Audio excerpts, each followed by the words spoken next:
your mama's racing stream.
This is VRN, your trusted leader in e-motorsports.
All right, race fans. This is the Vigilante Racing Network live from virtual Lincoln, Alabama for the Dega Domination 213. This is the first of 3 races that make up the championship round of 4. After tonight, we head off to Martinsville and then on to Phoenix to crown this season's VRL Cup champion. This is also the 4th race out of 6 to determine our VRL contender champion, and the leader of that contest is currently the number 6 machine of Trevor Robertson, who's being closely pursued by the 68 of Dustin Wade and 92 of Greg Klein.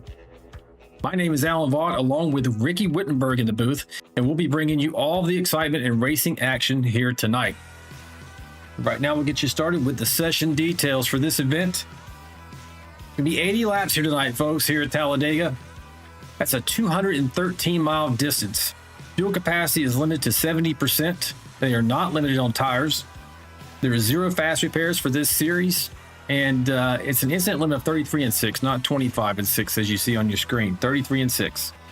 As always, iRacing is controlling the lucky dog, the waiver rounds, and the cautions. And real quick, we'll talk more about the Championship 4 here in a moment, but these are your contenders for the champ right now. Tied for first place, number 7, Tim Pope, with 4,030 points. And then the 51 of Dylan Bryant with the exact same total. If it were a tie, Tim Pope has the tiebreaker currently. In third, you have Craig Goodenough with 4,023 points. And in fourth, Chris Gomes with 4,012. So it's going to be nobody is out of this as we enter this 3-round event or chase for this VRL Cup. So it's going to be a good, exciting end to an awesome season, folks. Make sure you don't miss out on any of that. We'll get you over here to the main screen here. You see they're in qualifying right now. They started qualifying a couple minutes ago. They got 10 minutes worth of qualifying here. Gives us time to go through some of the particulars. Let's start off with the environmentals for tonight. So 82 degree ambient temperature. Now the track is 115 degrees Fahrenheit right now, so quite a bit warmer. Probably going to get hotter as the event goes on because we are under mostly sunny skies. There's only 34% humidity. And there's a 8-mile-per-hour wind out of the northwest. So not too bad. Great day in Alabama here. Tonight also, the penalties. You only have 2 trucks from last week that are going to start from the back of the grid. That's going to be the 29 and the 53 trucks. Those are the only 2 that are starting from the back of the grid. Additionally, tonight we have 10 onboard cameras for you. I'm going to get you a look at those real quick. And it's not who you see on track. We're watching the 7 machine of Tim Pope right now go through his qualifying run. Yeah, here's something in the background there. Let me double check, make sure everybody's muted. Okay. So, Tim, you got Kelly Kill in the 01 machine. And then we have Mr. Scott Roney in the 023 machine with his onboard. Went back to his blue ambiance there. Greg Dobson, the 085 machine, brother from the north there in Canada. The number 10 machine of Andrew Cawthon. Andy Player in the 13. You got Kyle Vaught in the 16. Dave the Mouth Mayberry in the 29 truck. And the 68 of Dustin Wade, who's hotly pursuing that the chase, the contender chase, trying to beat out Trevor Robertson in the 6 machine. We do have an onboard for the 89 Craig Goodenough, but right now he's not live. Probably on track, knocking out his qualifying run. And we have the 92 of Greg Klein. That's your final onboard camera. So 10 cameras here tonight, folks. Shift back over here. Also notice in the timing tower there that we have Robertson is highlighted in yellow because he is currently the leader of the contender chase. And you will also see your 4 VRL Cup Championship contenders highlighted in red, so you can track them throughout the event and where they're running. Okay, so Ricky, before we get into a little bit more about the championship chase, what do you expect here tonight for Dega? And I don't know. That's the beautiful thing about Talladega. You never know what to expect. Anything can happen. Last week, I thought I had an idea of what was going to happen, and I was totally off base. So, with these guys, maybe they'll run caution free, and it'll be a strategy race. But I would expect just a couple of races to go here in the points. It's going to get kind of wild, and the top four are going to have to rise to the occasion, and I'm sure they probably will. Yeah, there's no doubt. There's no slouch among any of these four drivers, and it's an interesting round because there's no more resets. There's championship points. They can earn additional points for a clean race, 2 additional points bonus wise, but otherwise it's just straight point racing for these last 3 events. But they're not unchallenging tracks. In fact, I would say this is uniquely challenging because you have the super speedway in here, then you have the short track of Martinsville, and in Phoenix, man, it can get crazy at Phoenix as well. If I'm looking at these 3 tracks, and this is unbelievable I'm saying this, I feel the safest at Phoenix. Yeah, you definitely feel safest at Phoenix, but Phoenix is a track also, like we've had some wild races in the VRL at Phoenix before, and that dog leg on the front stretch can take you out. Going into the new turn 1 can really cause some problems. So Phoenix is not it's not an easy track, but yes, out of those 3, Talladega, then you've got Martinsville and Phoenix. I would think Phoenix is the safest bet. Yeah, no doubt. I would feel better. Now, not in the mid-pack, but if I was out front, yeah, I feel pretty good. And otherwise, I'd be laying back in the back a little bit because it can get pretty crazy. And there's that on that back stretch there, it's like a tunnel. You can't really escape if the carnage gets a little bit out of hand there. So, yeah, it's going to be a great round, folks. I expect to see it tooth and nail. We already have the top position right now tied. That shows you how competitive it is. And it's only a few points back for the 89 machine, Craig Goodenough. And Chris is right there Chris Goins in the 38 is right there in the hunt as well. So make sure you tune in for the next 3 weeks and don't miss out on any of that action. Speaking of which, if you haven't already, make sure you like and subscribe and hit that notification bell so you don't miss any of our events. We are here every Wednesday and Friday night. Traditionally, we've been here at 9 p.m. rather Eastern time, starting these races, but we're also adding an additional content for you guys starting Monday. We just started this past Monday, but from now on, every Monday at the same time, 9 p.m. Eastern. And I guess since I'm talking about it, Ricky, I'll go ahead and do a little promo here on that. So, we're here in the Premiere Series right now. This is designed for the Premiere Series as well. And I want to take a moment to introduce you to something that's brand new for the channel. It's called VRM Live on Track. This is a broadcast series where Dave Mayberry and I, the 29 machine, we jump behind the wheel and take you with us live in the car, or in the truck rather, on track to experience racing firsthand. It's all about giving you a deeper look at the drivers in this league and what they face each week, having a little fun while we're doing it. And there's 2 variations to this. So the first one is on Monday nights, like I kind of mentioned already. That's going to be VRN Live on Track Premiere Preview. This airs every Monday night. It covers the mock races for the VRL Premiere Series, which is airing tonight, for instance, on Wednesday nights. It's our way of scouting the track, testing the setups, and showing you what you can expect and what the drivers are experiencing before the official race on Wednesday nights. Now, the second one is VRM Live on Track Open Circuit. Now, this second version is going to be, ad hoc, takes us outside of VRL into the official iRacing series that Mayberry and I run during the week. It's more casual, more spontaneous, and it's packed with extra content for this channel. So whether you're here for the strategy or just want to ride along for the thrill, VRM Live on Track is your all-access pass to our cockpits. So keep an eye out. We'll be dropping new episodes probably beginning tomorrow. Super 8 cars if you're into that. And we'd love to have you along for the ride. And with that, in promo, Ricky. That's cool. That's a unique way for people to join the channel and see what's going on behind the wheel. They can actually see what you feel and understand that we may not always know what we're talking about, but when you get behind the wheel and you race with those guys, you have a pretty good idea what's going on. Yeah, for sure. I mean, if nothing else, so the Monday in particular, while we're in the trucks, we're going to be talking about what we're feeling, talking about what the fuel mileage is, possible strategies that the drivers may take, for the races, that kind of insight. We've always run these mock races, folks, on Mondays, but we never televised them or broadcast them. And we thought, hey, maybe this would be something you might want to get a look at, if nothing else, if you're not doing much on Monday nights, take a look and see what these guys are doing. And maybe it helps you be a better fan on Wednesdays, because they only got like 20 laps you're going to be able to make on a gas run here. And this is probably one of the strategies they're going to do, etc. So that was the whole intent behind it.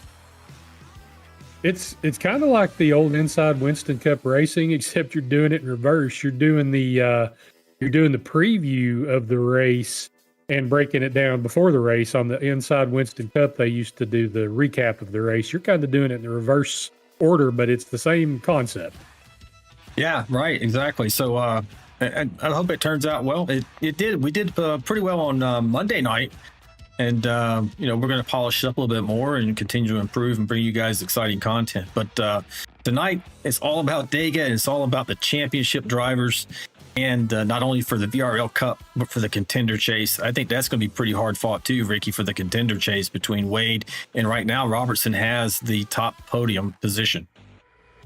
Yeah, and Robertson, he came out really strong. It took him a couple of races to get that yellow, the yellow stripe.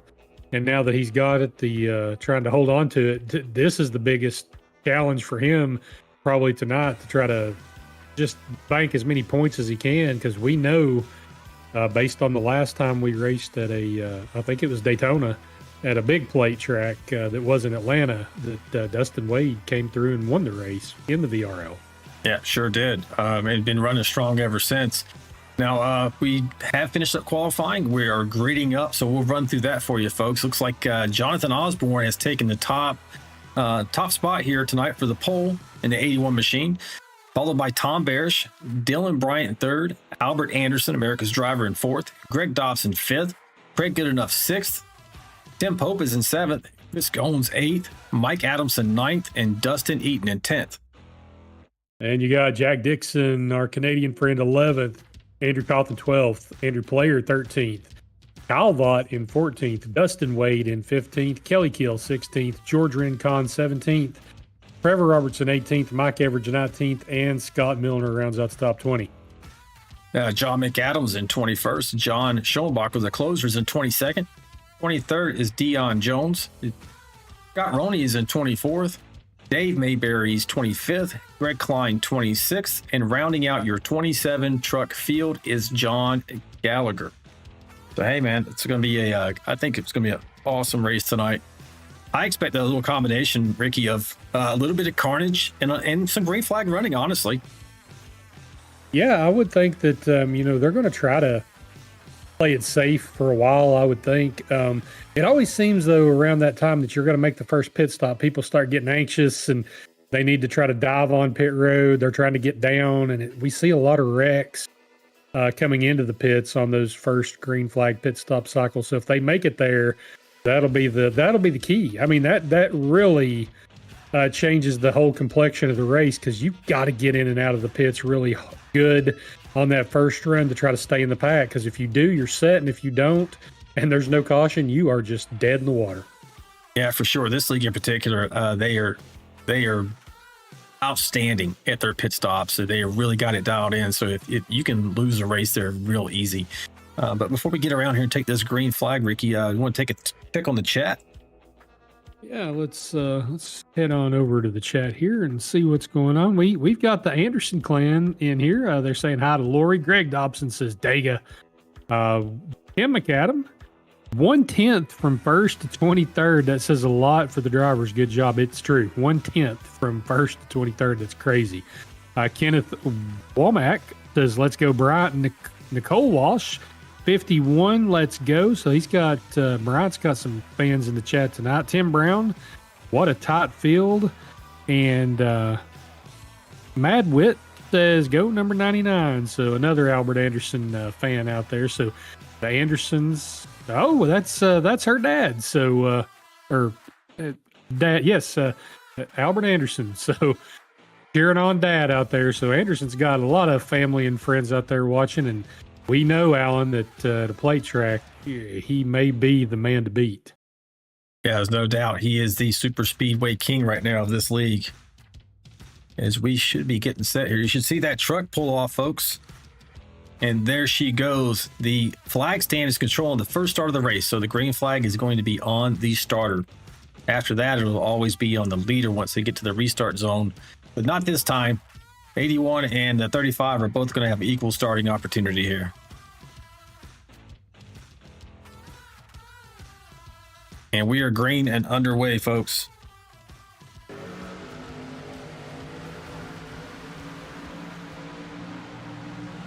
Like to get a clean start so far, getting into turn 1 there.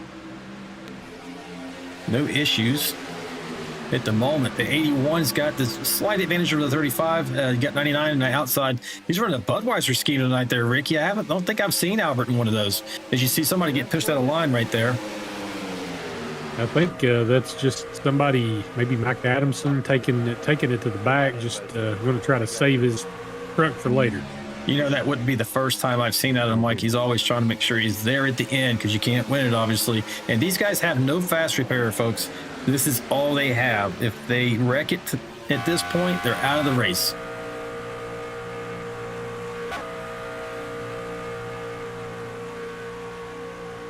I've always been of the opinion you want to get toward the back at the front. I mean, I'm a chicken, but I always thought at a track like Dega or Daytona, it's not a bad idea to get to the back, but you've got to be careful too, because you can't get too far back and accidentally lose that drive. No, for sure. Right now, you're not missing much at the front. It's 2x2. When we were racing here on Monday night, Ricky, it got three wide pretty quick. I don't know if we'll see that kind of urgency here at the beginning of this race, given the fact that they had a get out of jail free card on Monday night with a fast repair, and also it was only half the distance. Yeah, half the distance and a get out of jail free card usually ramps up the aggression. That's what's cool to watch for Monday nights with what Alan's doing, because you're going to get to see drivers actually race more aggressively than you see on Wednesdays, just because they got to find where that limit is. Yeah, it's a good testing and tuning opportunity for them. Also, kind of figure out their strategy. You can see right now we're keeping it super clean. And I'll say this, folks, I noticed a difference at this track in particular with the sound of the truck engines and it cutting back and forth. I don't know, something iRacing is going to have to update here soon with a patch. So if you hear a little bit of that, I apologize. It's something that's outside of our control, at least. I've tested other tracks, Ricky, and it's not an issue there. So it's for some reason particular to this track. Yeah, I'm not sure what that is. I actually have heard that, but I don't race Talladega that much when I'm actually on iRacing. So this is the first time I heard that tonight. You're also hearing it. Are you hearing it through iRacing itself or just the broadcast? It seems to be through iRacing, but I have the volume pretty low just to try to monitor a little bit. Yeah, for sure. Look at this. You got 085 up there pushing hard, man. He had a great qualifying effort tonight. You can tell that he is teammates with the 88 machine of Mike Adamson, and he's had another one. I think, is it Cawthon that he's teammates with? You can tell by the paint schemes. Yeah, Dion Jones, Cawthon, Adamson, Dobson, they're all teammates. You'll also be able to hear them in the broadcast, folks. You just saw Cawthon and now Dixon talking on the mic there. You should be able to hear them slightly in the background. We'll do that for us so you get a little bit more insight on what's happening, because sometimes they'll tell you, hey, I'm going to pit road. See if we can. Now, I know one that, we got another one. Was that Dobson dropping to the bottom? That's a dangerous place to drop in the middle of the turn, but it looks like he's got it under control. You know, I want to mention something else too from there. You see the four trucks there right together almost, all wearing pink for Breast Cancer Awareness Month. But one thing I noticed on Monday, Ricky, that was kind of different from the last time I raced at a super speedway with these trucks was how easily the trucks get hot and stay hot. And we blew up, I want to say, at least 2 and maybe even 3 engines on Monday night's practice. Yeah, when you get these trucks hot, it seems like with the last couple of updates that iRacing's done, it's hard to get them to cool back down. They don't want to cool down at all. So once you get them up there, it is really tough to get the temperatures back down. So you don't want to push too aggressively early and get the engine so hot you don't have any push later. Yeah, I know for sure, because those last few laps, you're going to have a little bit in reserve. The temperatures that they were pushing on Monday night, around 295 is probably the hottest oil temp you want to get. And what the drivers were telling me, it was about 300. You can expect to pop that engine, and then you're out of the race. And if you're at the front, which is probably where you're going to be the hottest, because that's where the pushing's going on the hardest, you may end up taking out a big portion of the field.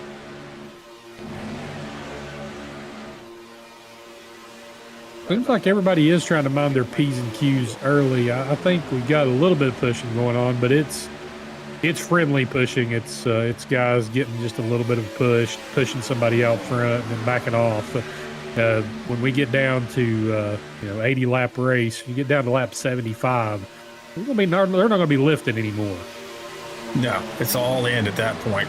These guys right now are trying to manage that oil temp and water temp. You can see them pushing the 89s right up against the 81, and the same for the 51 in the outside line. They got to manage that. You'll see them dip their nose out to get air to the ducts in the front of the truck, just like in real life, and they got to get air to that, otherwise they will end up popping that engine. And I noticed in the chat, Lori's talking to a couple of people. She said, "You've got a good enough family here tonight," saying welcome to Eden Steel. Yeah, I think we saw Eden in here a couple of times in the last few weeks, trying to get Craig across the line for the championship. He is right in the mix. He's there. He's got a hot hand right here at the end of the season, right when you want to get hot as well. Looks like Lori also says hello to Taylor Provax, to our daughter Taylor Provax. Love you, sweet girl. Hello, Taylor. Thanks wreck up front, big wreck. Oh, huge wreck. Pope's in it. I think I saw the 89 as well. We're going to go back and take a look at that. Get you a closer look, folks. First of the night, 8 laps into this. Maybe some major implications for our championship leaders. 7 definitely got a little bit of damage on that front left side of his nose. We'll go back and we'll dissect this. And that's the danger of this track, Ricky. For the playoff drivers in particular. I saw it happening in front of us. I tried to stay off of you. Kyle Vault saying he's trying to stay off somebody while the accident was happening. I didn't get an X out of it. So I was just trying to keep it straight. Oh, Albert Anderson's in it. Yeah. Man, good enough hit really hard. He's maybe done. Okay, so we're getting a look here, folks. Let me back up a little bit because I think it's about to happen. Let's see what. Go back a little bit here. So 89 is pushing to 80. We saw that 81. Don't know if he decides he's going to go for the outside line. Right there he is. Oh no, and him and the 7 get together. And the 51 almost was in it. 3 championship drivers right there together. Looks like the 7 is going to get away with a little bit of damage, but 89 is probably in big trouble. Let's take a look from the back. Telling me to stay behind Tim, and that's what I was doing. Oh, looks like they're just meeting in the middle there. Yeah, the 51's pushing the 7 a little, and the 89. I don't know if he was trying to drift up to catch them. I don't know. It's just so tight. I mean, it's real easy to see it in slow motion, but when you're going full speed, things happen really fast. Yeah, you can see that happening there. You can hear a lot of chatter on the radio too, folks. When they have these major incidents there, but they get together. Calm down. Here we go. Yeah, I don't know if the 89 is going to be able to. I'm sure it'd probably do that engine. If not, he's going to have major damage and going to be down many laps, which is hard to come back from here. Does the 51 get away here? Is the question. Yeah, I believe 51 made it through. He's going to be in good shape. I think 38's in good shape too, I believe. Oh, look at 51. I mean, that was good truck control there. He was getting pushed down by the 7, was able to get away. Don't believe he has any damage. He's looking good. More of that crazy sound that iRacing's got going on there, folks. You can hear that. Here we go.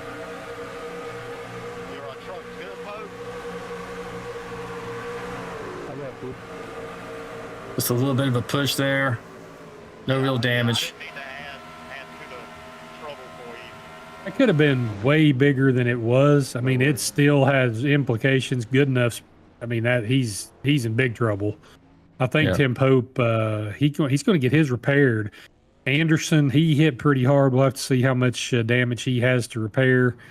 But that could have been way bigger than it was too. luckily only, crashed 4 or 5, it seems like. Yeah, we'll see if we can get a word with the 89 truck. He's still in here.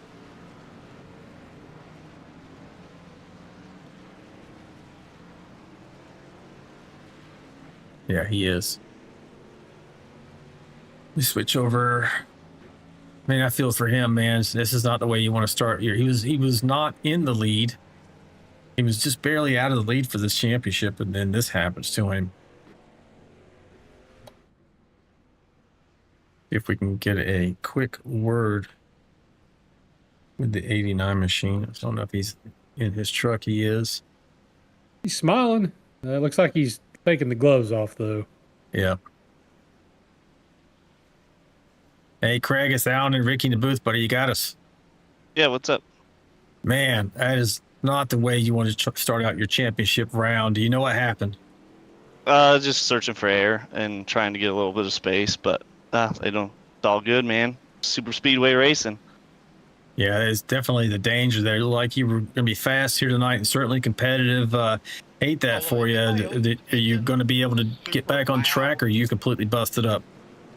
I don't know. We'll give it a shot. We'll probably be 2 laps, 3 laps down, and drive around and have a good time. All right. Hey, Rick, you got anything for 89 before we let him go? Yeah, buddy, it's just tough to see that happen, getting turned there on the back stretch. But this is a long race, and it's Talladega. If you get back out there, you never know. These other guys could all have problems, and you might still wind up in about the same shape as you was going in. Exactly right. That's why we'll get her fixed up and go drive around and see what happens. All right, man. Well, good luck. Thanks for talking to us. We appreciate it. Yeah, no problem. All right, the 89 truck. He's going to try to get refocused to get back in this thing. I think you're supposed to be on the outside, bud. We'll get back up here to the front ourselves, and we're about to go green. Lights are out on top of that pace truck, which means this is the lap. Once we cross the stripe next time, the start of the race, or restart rather, will be in the hands of Jonathan Osborne, that 81 machine. He will control it. Once he gets inside of the restart zone, he can launch at any point. A little bit of an advantage to the current leader of the race that nobody had at the beginning. But here we are. Looks like everybody's still in the race. Roney got knocked out. I did see that. I heard him saying goodnight to everybody because he had too much damage. So only one. We're down to 26 trucks, including Craig, who's sitting on pit lane.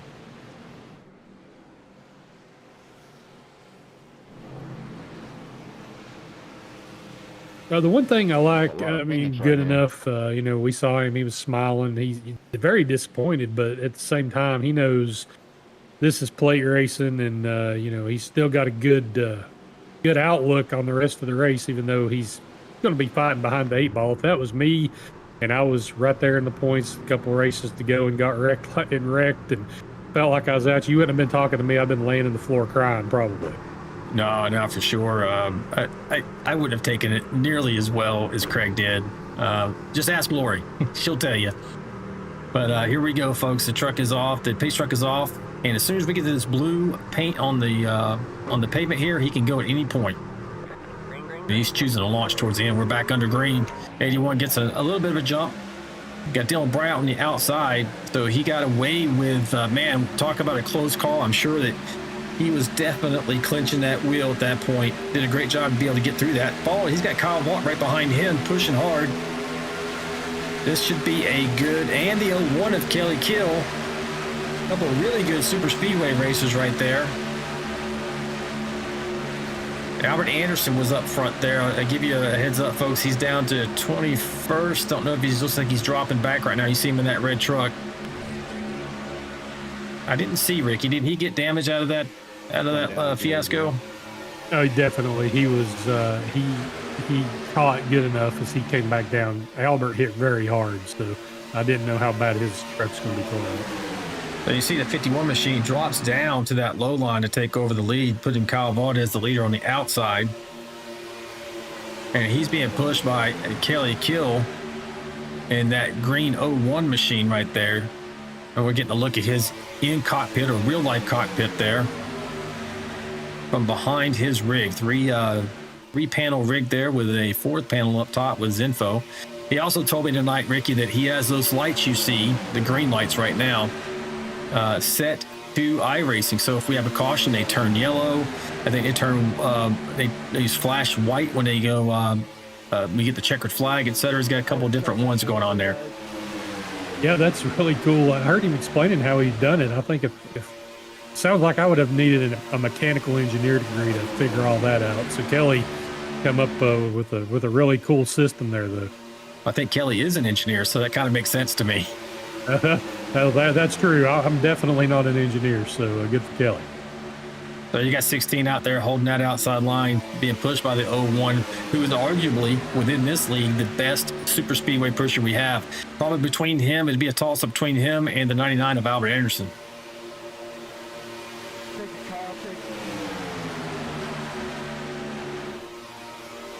You got so a little bit of co-opetition up here at the front. 16 and the 01 are not teammates, but you heard him telling 16 to go ahead and take the lead down there in front of the 81. Probably selfishly, most likely for the 01, because his machine was probably overheating. And now the 81 jumps up in front of him. So no rest for the weary there, Kelly. These guys at the back's going to have to be a little bit careful. They're almost getting too far away from the pack, some of these stragglers. Go back and take a look at that. We'll come back up through the field, actually. I think Albert's back here. He may be carrying a little bit of damage. We'll take a different look there, and we'll get a check on the chat right after this, folks. His truck looks good. I don't see any issues with it, Dave. I'm sorry, Ricky, unless he has some kind of wheel damage, but I don't think so. Yeah, he hit pretty good, though, so I'm not sure where the damage may have come from, but I have a feeling he's still carrying some damage that we're just not seeing. Yeah, he probably got repaired what he could, but he's still out there kind of suffering a little bit. Now, he's running right behind. You got Andrew Cawthon here in the 10 machine. And we'll see if we got Andrew's cam up here tonight. Lots of times we end up getting a frozen camera as we go on, but it's not there yet. It's doing really well. Andrew's racing out of Bartow, Florida, as you hear that little bit of sound glitch that iRacing's got going on.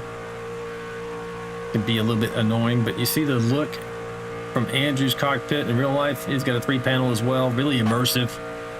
My kind of racing right there. As we jump back out, we're just going to go through the field while we have this chance. Mike Adamson's right there in front. This may be by design. I don't know. But they're about to get 4 trucks together here. Well, they'll be much faster with a 4-truck pack. These are our 3 teammates right here, the 085, 88, and 10.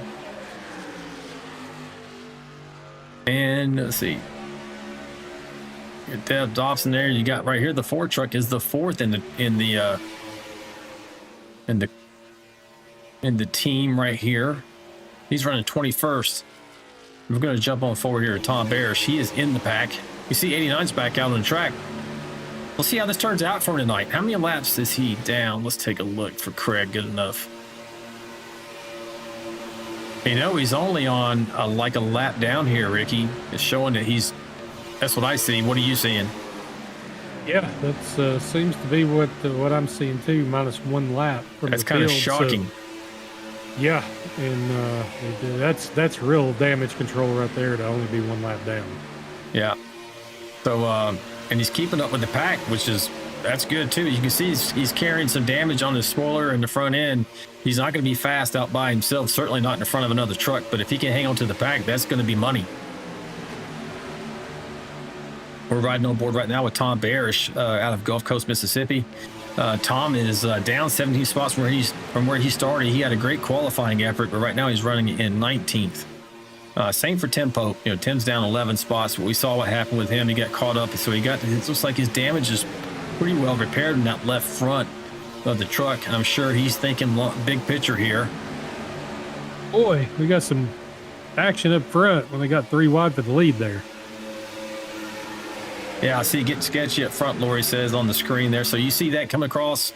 That's always from the admin, Lori, keeping you guys informed and also keeping us focused as well. You got Kyle sitting there pushing the 51 machine on that low line with Kelly Kill on the outside being pushed by the 81. Looks like they kind of settled down at the moment.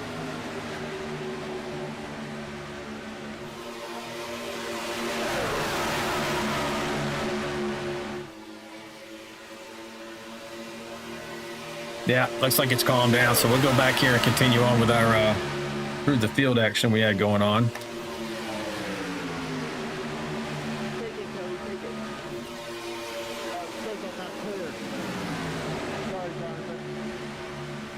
All right, sounds like Jonathan might be overheating up at the front. He's trying to get Kelly out from in front of him. We're on board with Dustin Wade right now, racing out of Cincinnati. He's currently second in the contender chase, trying to overcome the 6 machine, Trevor Robertson. And Trevor's right now up in 6th position, so if he's going to chase him down, he's got to get up there and get in front of Trevor, which I'm sure he will at some point in this race. It really gets jumbled up. We got 60 laps to go here. But he's riding just behind John Gallagher in of one of 2 Hardee's machine we have on the track tonight. This one is the 123 Hardee's machine. He's up 11 spots from where he began, but I think John began with he didn't have a penalty tonight. It's just a little bit off on his qualifying effort. All right, on board with Chris Gomes, racing out of Charlotte, North Carolina. He is one of your Cup drivers in the Final Four, racing for that championship. Scott Milner there in the 31 machine out of Pittsburgh, Indiana. He is up 6 spots, running in the 14th position. John McAdam, he's got some fans out there in the chat. We'll get to that in just a second. Running 13th, up 8 spots. 82 machine, Mr. Mike Everidge out of Melbourne, Kentucky, up 7 spots, running 12th. We got Andy Player racing out of Concord, New Hampshire. Let's see, Andy is up 2 spots right now, and he is running in the 11th position. We see we have an onboard with Andy, looking super focused. I like the low and up looking camera. Even doing a little communication there.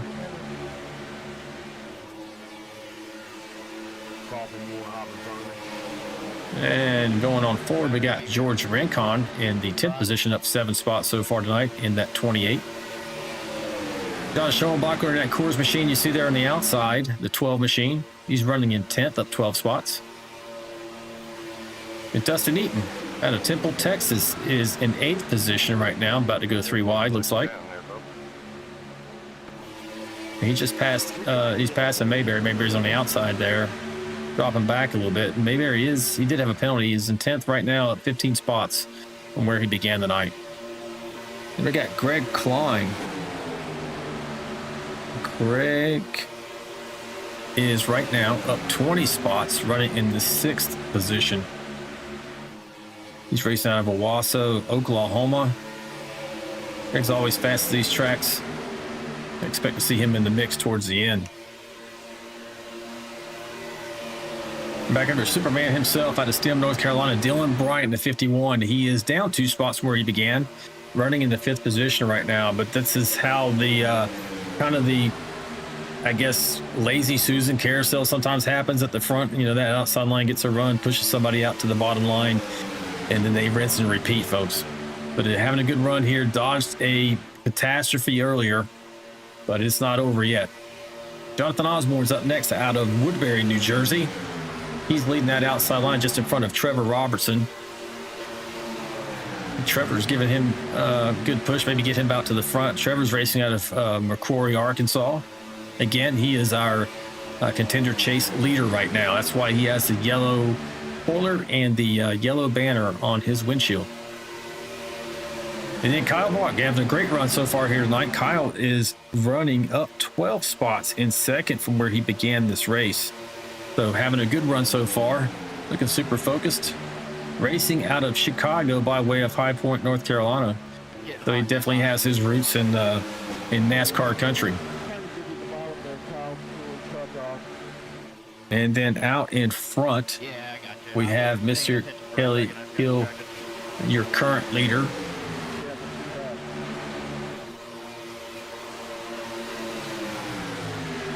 And I say that, and the 81 goes right around him, Ricky. As a power move, but they're definitely mixing it up front. But they're not throwing any crazy blocks or anything. I think they're all kind of overheating a little and having to give and take. Oh yeah, for sure. You can see on your screen right there. You got Good Enough is in 26 right now, one of your championship contenders. Then you have Pope in 19th, Gones in 9th, and Bryant in 8th. So if it finishes the way it is right now, Bryant would take over the lead. Yeah, it's every position is a point on the track, folks. Every position, with the exception of the lead. So if you finish this race in first place, you will get 40 points. And then second place will get 35 points. And from that point backwards, it's 1 point per position. So third place would be 34, etc. So you get like a 5-point bonus for winning the race. Otherwise, it's 1 point per position. And then the other addition is that the race admin gives out 2 bonus points for every driver who finishes with 0 incidents in the race. In other words, they didn't have an off track, or they ran through the grass, or they didn't hit another truck during the race. We got anything going on in the chat, man? Oh no, nothing. I think everybody's just holding their breath, waiting on something to happen. We're 3x3x3, so that seems like that could happen at any time, though, with the kind of close knit racing we got going up front. You kind of see like you got that box of 3 wide, 3 or 4 deep, and then you got this train of folks on the bottom lines maybe sniffing that out, thinking, I don't want to get up in that mess. They're about to wreck. Oh, yeah, if they go 4 wide there, that's going to be bad. They thought better of it.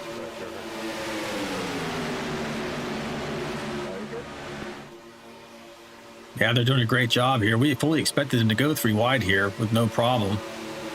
And that's what they're doing. However, there are miscalculations that can happen in an instant, you know, especially if you're moving from one line and another driver next to you is moving at the same time.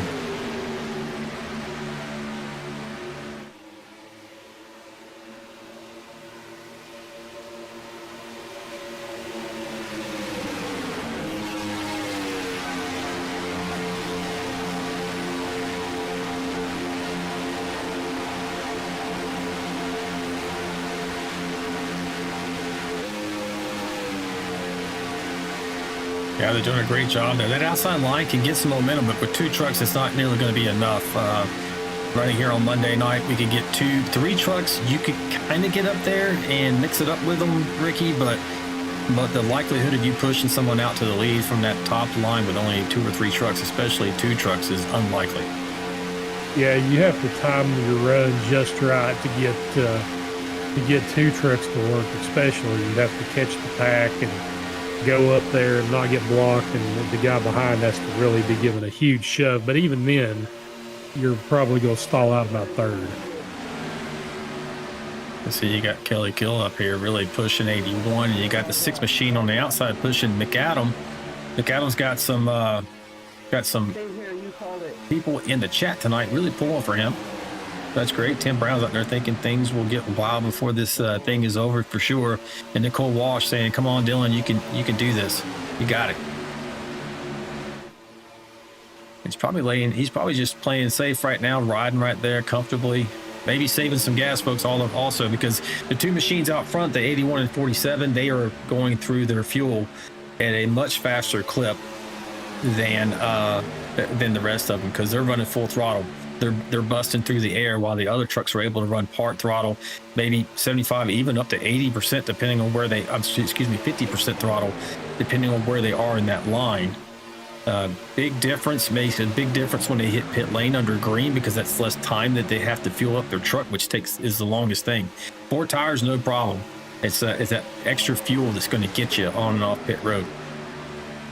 Yeah, and when just tenths of a second makes that much of a difference here, like at Daytona and Talladega, between being in a draft and not in a draft, every little thing counts. So even just saving gas, riding in the pack, like maybe kind of where Greg Klein and Dave Mayberry's running in that pack, they got trucks in front of them and behind them. They're probably able to run much off throttle. And I would anticipate they don't have to pit for as long when they come in and make their pit stop. And you see now they're starting to get in that long train. And we should be coming up on green flag stops here, folks. They were last on pit lane at lap 9 or 10. They go about 20, we're at lap 30. So we should see some green flag stops coming up here. See if they go in this time.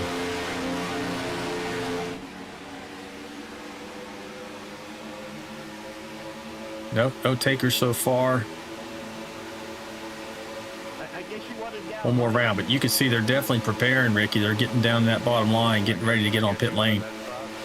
Yeah, it seems like everybody's positioning themselves to make this pit stop coming up. A lot of times, if you have too many guys trying to come in at the same time, it's actually detrimental. If you see a bunch coming in, but you could keep 4 or 5 out there with you and push really hard that one lap and enter the pits harder, you may make up some time.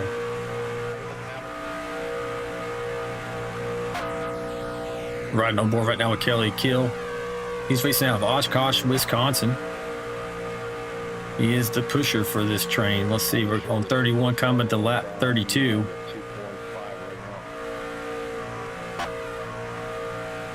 They are not coming this time either. Looks like they were able to save some fuel. No takers.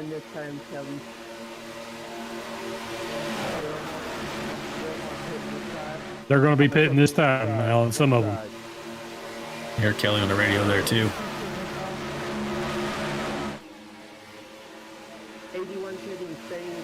81's pitting as well. Keep pitting. 16 and 6 pitting. This should be fun, folks. 92 pitting. 12 pitting. 13 pitting. Sounds like everybody's pitting. It does. Here we go. Not this time, Albert. Let's see if they get in here safe. They got some people staying out. You got a lot coming on pit lane here. They did it safely. That's a gaggle. You got Osborne, Robertson, Kill, Dixon, Bryant, Eaton, Player, Schoenbachler, Everidge, Klein, and Roney. Actually, Roney was already on pit lane. Yeah, that was big. 38 pitting now. I think I saw Trevor Robertson slide through his box, so we'll see if he stays with this pack or not. 68 pitting. Looks like 48 might beat him off. 51's right there coming out. 81's out first. I'll be on the inside. I'll be on the left side. John McAdam, I'll be on the left. You hear a lot of co-opetition in there. You know, all these guys obviously are not teammates, but at a super speedway, it really behooves you. Oh, they're to find a wrecking friend. coming into the pits. Tom Barish is, or maybe it's McAdam. That's McAdam. Somebody- No, it's not. No, it's yeah. Gallagher. Gallagher's turned around back Gallagher. there. Gallagher. Yes. No caution, so we'll go back and we'll take a look at that. Try and get on board with Gallagher right now. All good, buddy.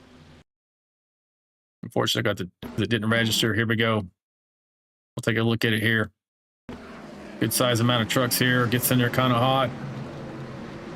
Oh, I think he's trying to stay off the 38. Realized he was not going to be able to, so he just turns it left. So, I mean, good on John. He didn't want to take anybody and run anybody else's race, and he has to wait for these guys to get in as well.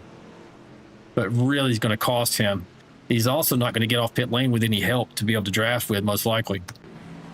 Here he comes right now. This is a live picture. Oh, no. He must have some, maybe he's got some damage. Did you see that? Definitely going to get a black flag for coming up above the yellow. That might be, they might just be that if he didn't take tires, maybe they're hot and he stomped on the gas too soon. I don't know. I feel for him. John's racing out of Roseville, California. Going to hurt a little bit, but we might have a caution. He might be right back in this thing. I didn't see him take a huge amount of damage. Back up front, we have Canada leading the way. Jack Dixon is out front in that 48 machine being pushed by Kelly Kill in the 01 as you see the pack start to come back together. I can't see anything but your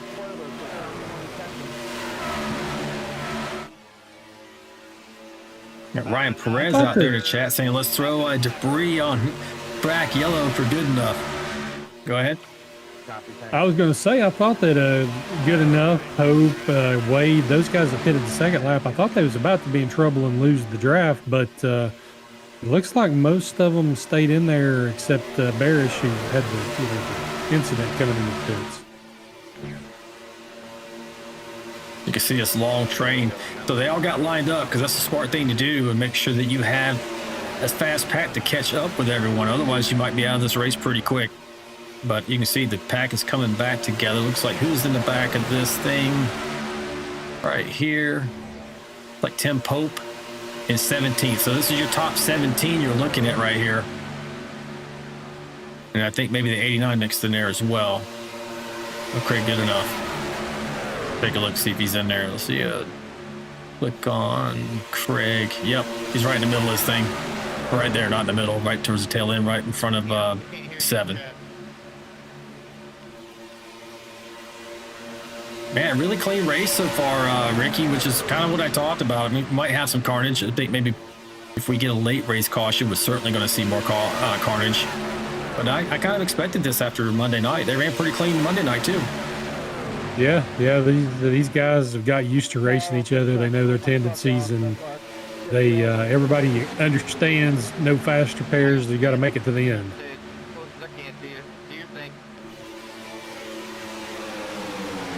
See the 51 machine right there. I don't know if Dylan was thinking about going up the middle there, but they're 3 wide here, 68 and a 7 on the outside. Choosing not just to sit back there. You see 31 coming into the picture. Scott Milner. This is the view off the top of his truck. 3 wide up there in front of him. What could go wrong, Ricky? Yeah, a whole lot. It's very sketchy when it gets like this up front. So I'll tell you what, you know, from looking outside, you think, man, and maybe the audience is thinking, there's plenty of room between these trucks. On the inside of that cab, it doesn't look like you have near that much room. So actually, we might go up here and see if we can take a look off at Dustin Wade's cockpit here.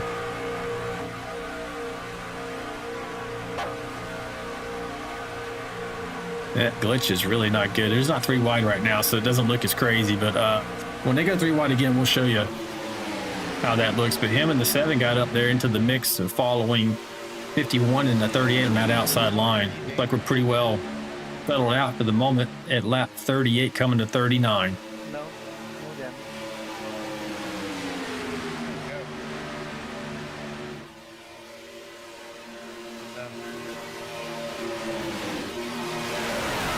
A pretty organized pack right now. Everybody's maybe just looking like they're ready to ride here, get to the next green flag stop. That's where a lot of people are trying to make their moves, Ricky. At least I used to. And hey, I might be content to ride for a while, knowing that I might have an opportunity to get on and off pit lane faster than you and leapfrog you that way. Sometimes it's a safer option to make a pass. Yeah, and normally when you get these guys coming into the pits, when you come out after a green flag cycle, honestly, you don't have normally 17 trucks still in the lead pack. So it normally, some guys just get it better than others. You have several people make mistakes, and maybe you'll bust that pack after that first pit stop into 10 or 11. But we've still got 17. So I know that now everybody's looking at the next green flag stop to see, well, can we take some of these guys loose in the pit side? Yeah, so in that second pack, it looks like you're going to have Albert Anderson, Mike Adamson, Greg Dobson, Andrew Cawthon, Tom Bear, Dion Jones, John Schoenbachler. And I put the track map up so you guys can see what we're talking about. The green circle is the current pack we're looking at on track, the lead pack. And you can see it's nearly at least a straightaway before you get to that second pack. And in 24th position, John Schoenbachler's back there all by himself, just now coming through the tri-oval. He's going to get overtaken pretty quick here and go a lap down. He must have had an issue on pit lane where he couldn't get out with some buddies. You cannot be fast here without drafting partners. So we need to watch the interval. I mean, I don't think that they're going to make it up. There's no way without a caution. But Adamson and his little bunch back there, Anderson, they're 14 seconds off the lead pack right now. Yeah, let's go back and take a look at them right now. You see they're back here. You got Albert's leading the pack there, like the Pied Piper. These guys are still trying to get together themselves. I mean, look how spread out they are. And you got the teammates all together, so they made whatever call they made it together. But I'm surprised that these trucks aren't all together here. You got a good pack of 4, but you got 3 stragglers back there. Maybe they're carrying some damage from that earlier incident. I do see, I want to say, no, is that him? That's not him. Maybe it is. It's Gallagher. Gallagher's in this group. I do see him in there. Tail end of this foursome here. Jump back into the front. Dylan Bryant's got the lead right now with Jack Dixon. He's taking over the lead from Jack Dixon with the 81 leading that outside line. But Talladega Super Speedway, folks, this is the longest track in iRacing, 2.66 miles. You know, it's obviously an asphalt surface, smooth, but super slick at high speeds. These turns are steep. They're like 3 stories, Ricky, at 33 degrees of banking in all 4 of them. And you're pinning the throttle around here. So these guys are absolutely flying. Yeah, and I mean, it may look steep on the broadcast, but if he was actually standing on it, I've stood on tracks that have 36, 38 degrees of banking is the highest at Tazewell, Tennessee. And you can't hardly stand up. I mean, you're basically just trying not to kill yourself just standing on a 30 on that kind of banking. So it's impressive that they can keep those trucks logged down on the 34 degrees of bank. Yeah, so we got Kelly Kill leading that outside line there. We're going to jump on board as he enters this next turn with the gyro cam. You can take a look and see how it looks as he goes into the corner. That's pretty steep. Even the trucks that blow off the track have to maintain a minimum speed around here, or they risk sliding down the embankment. Yeah, it's like I said, the one dirt track that I've seen that's higher banked, they have to use tractors to tow cars because the wreckers can't even get up on the bank. They used to flip the wreckers, so they wound up having to start using tractors. We got Nicole Walsh out there saying, turn it up. I think she's talking about crank it up, or are we not loud enough in the broadcast? We're going to crank it up for you here, though, either way. Let's try that. Don't go anywhere. If you like listening to hear what the drivers are listening to in their cockpit, folks, make sure you crank up those speakers on your computer or your television and enjoy the Crank It Up segment.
segment by request from Nicole Walsh. Thanks for that, Nicole. And these guys are just keeping it super clean here tonight, Ricky. Yeah, that's we don't want to jinx them. Every time we say something like that, it seems like then somebody's going around. But yeah, so far so good. Almost 50 laps into this race, and only one fairly minor incident that has major implications. So right now, for the running order, you do have Mr. Dylan Bryan out there, Superman, with his cape out.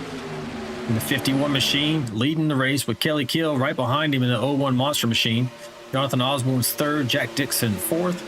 Dustin Wade is in fifth position, pushing out outside line with the 81. You got Tim Pope in sixth.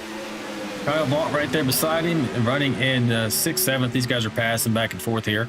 Trevor Robertson, that number 6 machine, your chase, contender chase leader. Good looking paint job on that one, running 8th. Chris Gomes is in the 38, running in the 9th position. Greg Klein, in that really good looking 92 machine, is in 10th. That's your top 10 right there, folks. Now, the last time we hit pit lane, let's see, it was lap 32. And we should be seeing pit stops again here in about 3 to 5 laps, Ricky. Yeah, and you have to think that on this pit stop coming up, that it will shake these trucks loose a little bit more.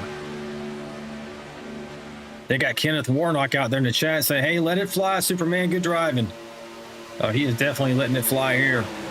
He's been on a tear here in the last month, and really all season long. Doing a great job right now leading that inside line.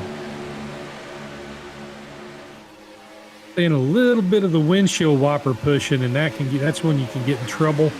And people don't do it on purpose, and it's not always the truck that's trailing that causes the problem. Sometimes if the truck out front isn't holding the line steady enough, then it makes the truck behind look like they're doing the windshield wiper. But you got to be real careful not to hook a guy. Yeah, you can kind of see that windshield wiper in 68 on the outside line right there. You can see some of that is both trucks, not necessarily knowing when the other's going to move, but a lot of that is, for instance, Dustin getting a little bit of air to his engine because he's the pusher and overheating most likely.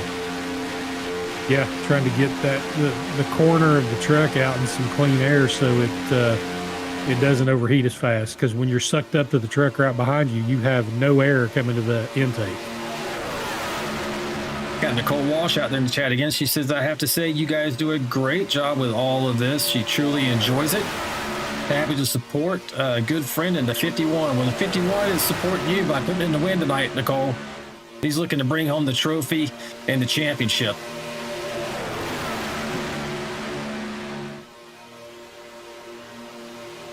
Yeah, we should be getting ready. I'm surprised that we're not starting to see that outside line dip or try to dip into that low line, getting ready for pit stops here. They could be slowing down the pace like you saw in real life, though, Ricky, if they're not really pushing as hard as they could. Yeah, and there was a pack of about 6 or 7 of those trucks that pitted on the second. They didn't all pit on the same lap. Some of them. There's Rick up front. He saves it. Caution. Oh, and he's still trying to wreck. He is. But honestly, that should have been a catastrophe. It looks like he gets away almost unscathed. Wow. Go back and look at that. That was huge. Yeah, that was massive. The reaction of the other drivers to keep from just piling into him was amazing. Go back here to the yellow, folks. Appreciate it. So that's probably just a push gone wrong here, or a change of lanes gone wrong here. We'll get you a little better look from behind. Yeah, it looks like the 81 was on that outside line there. It looks like he was trying to take the bottom lane.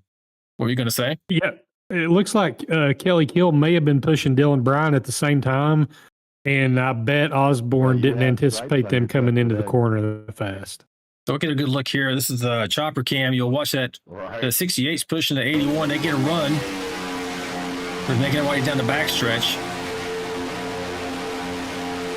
And lots of times your spotter will say clear, but you see the distance from right to left if you're barely clear, by the time you get down to that low line, you may not be clear. And I think that's what we're going to see here. Just not quite clear. As much as I could. 51 was there. 81 wasn't clear. But watch this. I mean, he saves initially, gets a little push. This is really nothing. This is a nothing burger for an accident here at Talladega. You know, that it's actually really fortunate for these guys that brought the caution out, because it didn't have to. And with a bunch of them guys checking up right there with that could have really split the pack up if the caution didn't come out. And watch it again from a different angle here. Same incident. Look at that. He's in the front of this mob of trucks. That should have been massive. But these guys, with their wreck avoidance and the situational and spatial awareness, did an outstanding job of missing that. And in some ways, he gathered it up, started to go around again as he hit the apron, but those other trucks kind of straightened him out. That was a very fortunate piece of driving and a good piece of driving by Osborne. And I know some guys that were very happy about that. All of the Phoenix Racing drivers, Albert Anderson and Craig Goodenough, that gives them all a new lease on life. Goodenough will probably be back on the lead lap. And now all the Phoenix Racing guys are going to be back in the lead pack. This will change the total complexion of this race. I don't think they're going to be riding around anymore. No, we're in the eye of the storm right here. 89 is on pit lane right now. As you mentioned, he probably got the wave around. We'll see if he did or not. And he's likely getting additional repairs done here. He's on lap 51, almost 52. These guys are crossing for 53, but he's still down. Now, that said, if he finishes out his repairs, Ricky, if I'm in his cockpit, I'm sitting back and waiting for the next accident, because to your point, the temperature's only going to go up from here. Yeah. So he's still, even if he is still a lap down, he's still in better shape than he was a minute ago with the rest of these guys all bunched back up together. Now it's going to be about wreck avoidance and trying to get back on the lead lap, if you're good enough. No pun intended. Or pun intended, if he's good enough. Both. All right, so Superman still got the lead here, folks. In case you were wondering, Mr. Bryant has the top spot. That 123 of Mr. Gallagher is a lap down. He's going to get the wave around here, get back on lead lap. Truck, the lights are still on top of that truck. Let's get a quick word with Mr. Bryant. What do you think? Let's see if we can find him really quick here. All-star racing driver. I don't know if you know it yet or not, Jack, but your spoilers. Hey, Dylan, it's Alan and Ricky in the booth, buddy. You got us. Yes, sir. Yeah. What's up? A little bit. How you feeling about this tonight, man? You've been up front with your cape out for much of this race. Yeah, when Osborne self-cleared himself off my nose, I got quite a bit of damage, so I didn't have time to fix it. Appreciate it. So I'm still hoping it will cut the air good. Well, we're taking a look at your nose. I really don't. Do you see much there, Ricky? It looks pretty clean to me. It looks pretty clean. How many seconds do you got there, bud? 38 seconds. That's probably more of a drafting truck now than a leading truck. Yeah. Yeah. Well, go ahead. Yeah, it's tough. I said, yeah, it's tough. I definitely won't trying to get any more damage. But in about a lap, I should find out if it's fast or not still. Yeah, it looks like you might have a little left rear damage too. Did you see that, Ricky? A little push on the left rear. But it looks like your teammate Dixon's got some pretty good damage to the back end, so he's going to have probably some handling problems. But hey, man, just so you know, Nicole Walsh doesn't care. She expects you to win this race. She's been out here pulling for you hard. So wherever you got to dig down deep and throw that kryptonite out the window and take this thing to the winner's circle. Well, I'm definitely going to try my best to. All right, man. Well, thanks for talking to us. I'll let you get refocused, and good luck for the rest of the race. All right, guys. I'll talk to y'all later. Yeah, buddy. Dylan Bryant. Right now, your leader sounds like might not be for long, Ricky, with that damage he's carrying. Yeah, you gotta. If you're Chris Gomes, he's the third truck on the inside. Championship 4 contender. The two guys right in front of him are both wounded, so we're gonna have to see what he does on this restart. Yeah, for sure. You see us coming around here, you're going to see that pace truck dip off and hand over control of the race to Dylan Bryant. He is the restart truck. Once he gets into the restart zone, he launches first.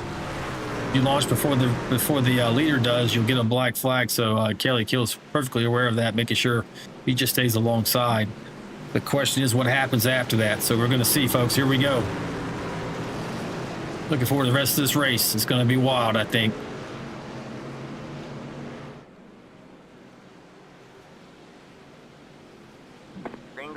And we're back underway. You see a little bit of side draft happening already there between the 01 and the 51. 51 gets a pretty good launch there.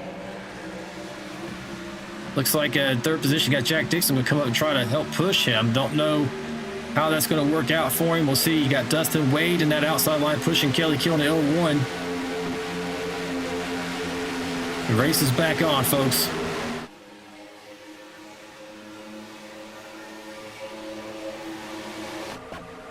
Looks like Kelly's going to be able to get out to the front. The best I think the 51 can hope for here is to have someone in front of him and he can draft and hold position in hopes of another caution, go in and get that damage repaired. Yeah, I'm guessing now he's going to understand with the 38 seconds damage, he's got to probably tuck in and run. It won't hurt him too bad in the draft, but it'll kill you out front. Yeah, no, for sure. Right now, you got probably one of the most dangerous men in the VRL when it comes to a drafting track. Kelly Keel out there in the lead, being pushed by Dustin Wade. Tim Pope's come up here as well. An ever-present and dangerous driver himself, leading that outside line.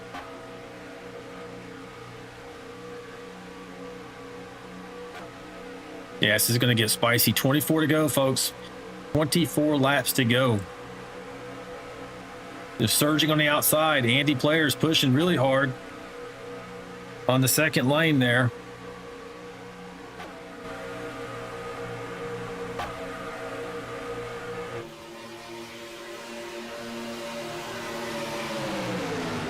Doubling now. Albert Anderson is the third truck on the outside lane. Did you expect anything otherwise? No. Once he got back in the hunt and stayed on the lead lap, now it's go time for all these guys. So the guys that were riding are no longer riding. No, this is it. You can't afford to ride, but super dangerous opportunity here too, though. See the look focus. Look at the focus. Yes, Yeah. It's exactly the focus on Player. Wow, he is gripping down and biting that lip and pushing for all he's worth. You see 7 go down. What I was kind of paying attention to, he focused. Watch how his eyes are twitching, and he goes up. He's looking at information above. You can tell. But this is what they're doing. They're constantly checking checking the rearview mirror, checking the information. Where are people running? And not to mention driving this track in close proximity to their competitors. Copy. Yeah, and the movement of the wheel, it may not seem like a lot. If you're just watching it from the broadcast, it kind of seems tame. But then when you see something like that, you see how much focus you have to have just to hang on to it. And you're looking at your gauges and you're looking at the guy behind you to see if he's going to keep pushing you. And you're looking at everything. You've got about 6,000 things going through your mind every lap. I'll give you guys a little update here. John Gallagher is on the track in the back of this pack, as well as Craig Goodenough. They are laps down, but they are each only 1 lap down. So you got to race between these two to be the lucky dog. Not to mention they have to avoid the accident if one occurs, because if they get involved in it whatsoever, they forfeit the lucky dog.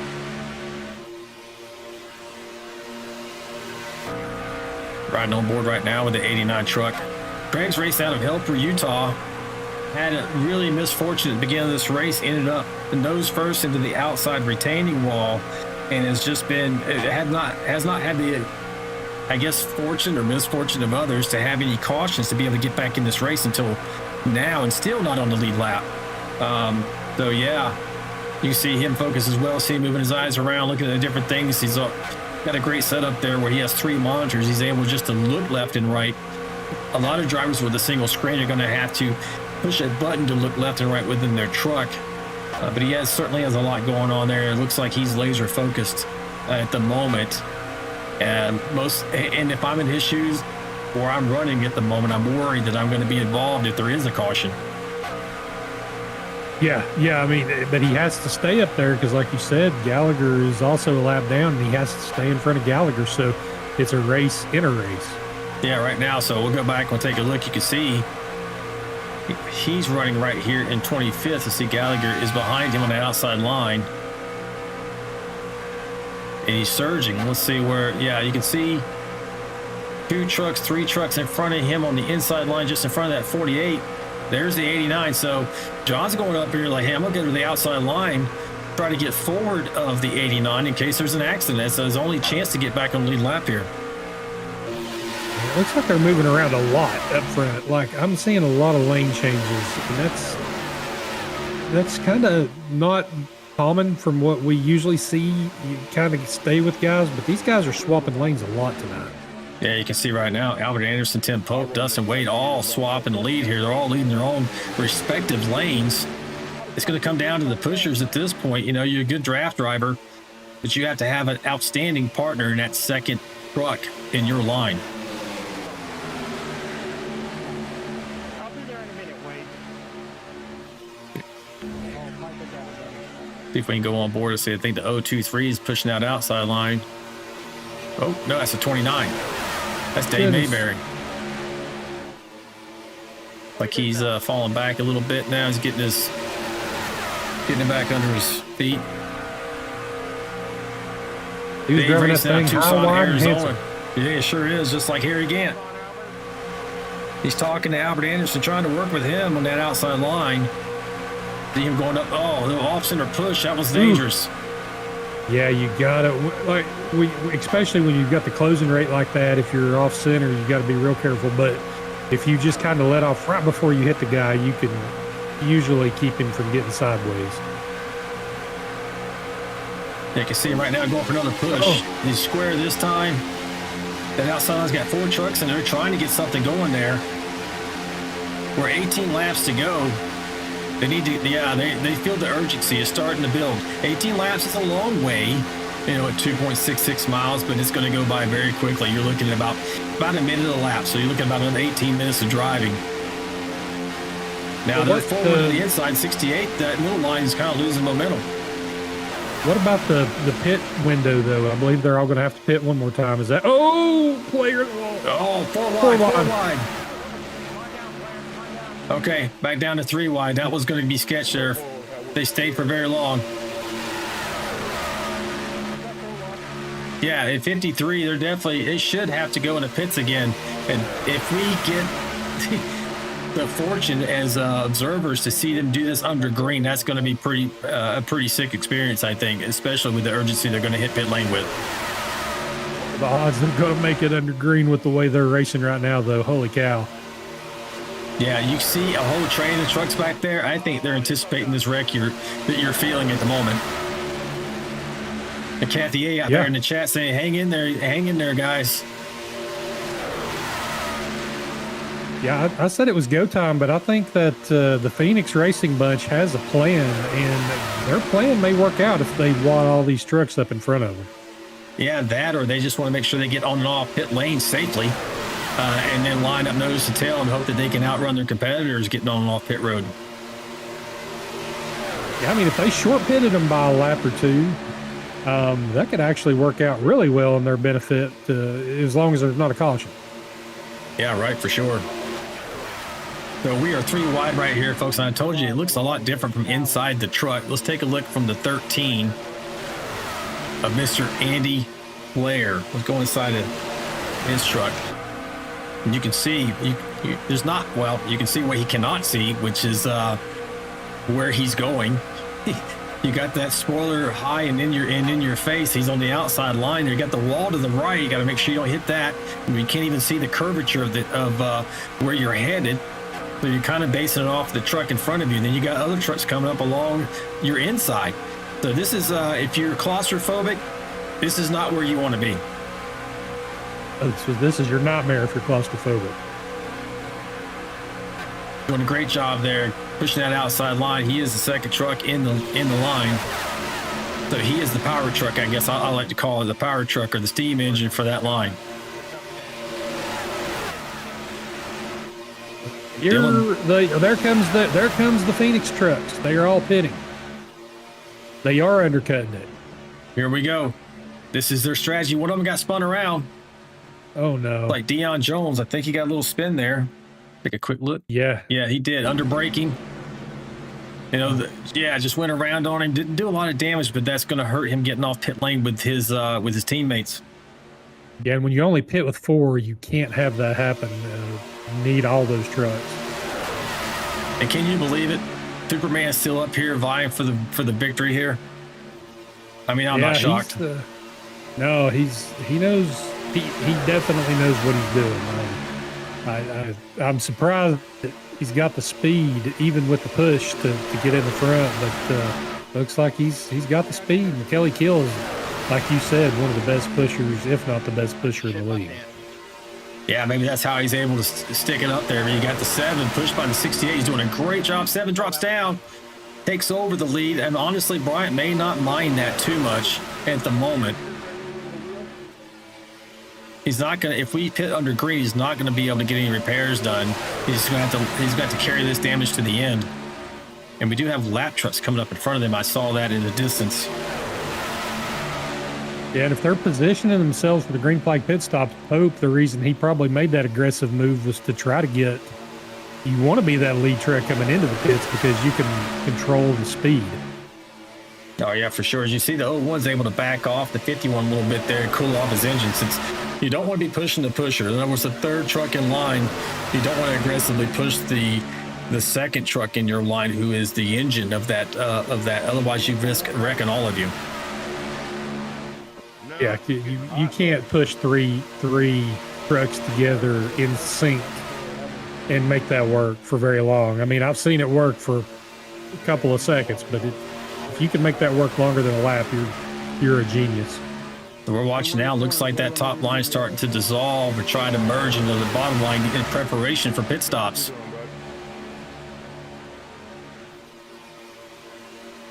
As I say that, then they start to surge back again a little bit on the outside. That's looks like good enough leading that outside line. So he's got his truck working well, but he's just not on the lead lap right now.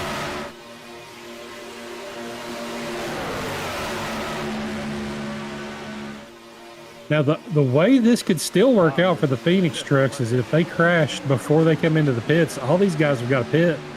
Phoenix trucks would not have to. They would actually cycle to the lead. Yeah, you're looking at Mike Adamson in there. You see they're going into turns 3 and 4, only a straightaway in front of this main pack. That's the Phoenix trucks, the Phoenix team you're talking about. They would be in the catbird seat if there's an accident right here or going on pit lane if it's bad enough to cause a caution.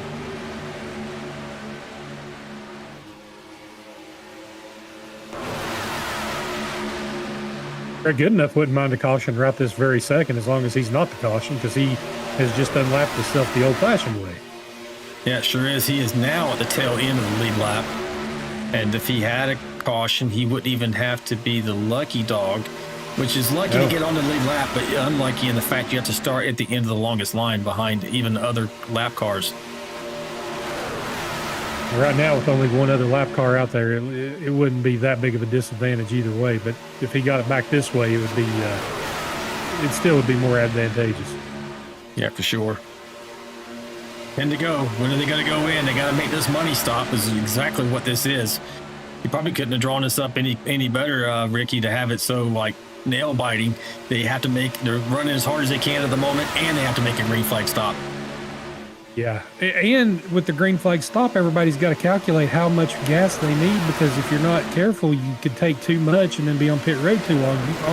You've got to figure out exactly how much you're getting per lap and only put enough in to make it to the end of the race to try to save off maybe a second or 2 seconds. Yeah, I mean, you're inside that truck, you're doing a calculation. You got to be the race engineer, you got to be the crew chief, and you got to be the driver, all wrapped into one. That's a lot to ask of one person, rather.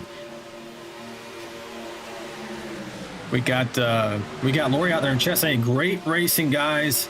And Al and I love our drivers, best ones out there. Vigilante Racing League. Absolutely. I couldn't have said it any better. Are they going to hit pit lane here? Here we go. We're going.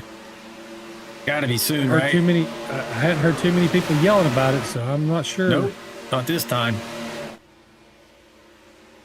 When that, and you know they don't have to call it out, but if you don't, you could cause it could be a big problem. But maybe a couple of guys know when they're pitting with teammates and they're going to just jump off and jump into the pits. You see the pack coming up on the 24th place machine. That's going to be Deion Jones. You saw when he got on the pit lane. He had kind of a little half spin there. That's why he's so far off the mark running by himself, really in kind of no man's land. We'll see if they're able. They're not 3 wide, so they should be able to safely navigate this as we're coming to 7 laps to go. Now, if I looked at that right, a few laps ago, the Adamson and the other 2 Phoenix trucks were 41 seconds down. They're 39, so even with just 3 trucks, they're actually gaining ground.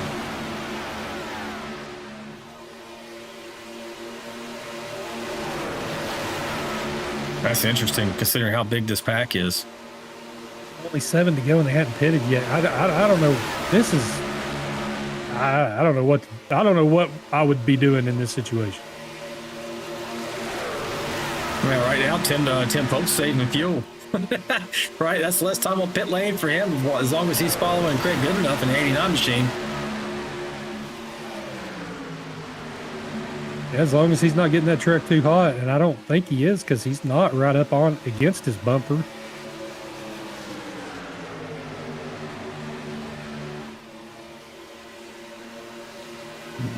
Nobody this time so far.